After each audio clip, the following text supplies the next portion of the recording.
Conte bé, compte va, la Caputxeta whatsappeava per allà. La seva mare la va cridar perquè li portés una cesteta amb el berenar a l'àvia.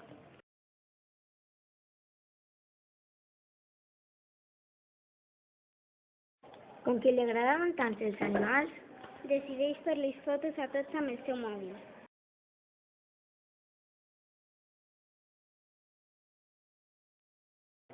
La Caputxeta es descuida de la cistella i el llop que la veu aprofita per agafar-la i menjar.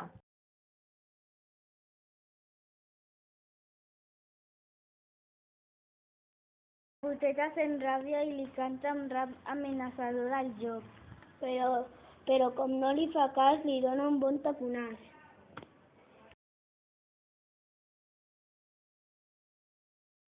El llop empeneït es disculpa i li indica el camí més curt per arribar a la casa de l'àvia.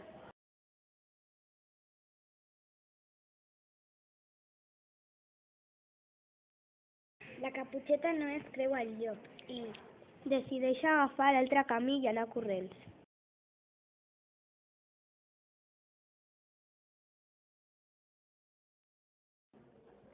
Quan arriba a casa de l'àvia, es troba al llop mirant per una finestra. S'acosta sigil·losament i li mossega la cua amb totes les seves forces.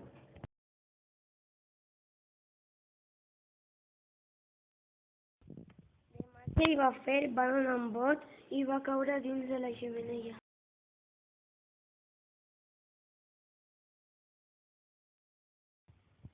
L'àvia, tot ho va veure, o això es pensava, li va dir: «Guaita, quin gosset més bufó!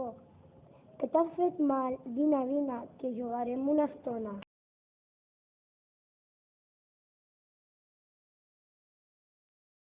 Quan la Caputxeta va entrar, es va quedar sorpresa de veure el llop i a l'àvia jugant a l'ordinador. «Àvia, què fas jugant amb el llop? Quin llop, si és un gosset inofensiu».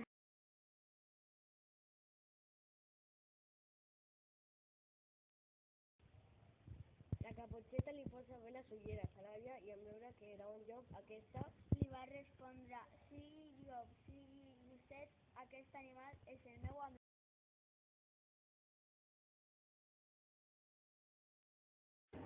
La Caputxeta, avergonyida pel seu comportament, es disculpa i es convida a berenar. I és que de les aparences no et pots refiar. Vet que un llop que t'amenaça que et conta sa fos.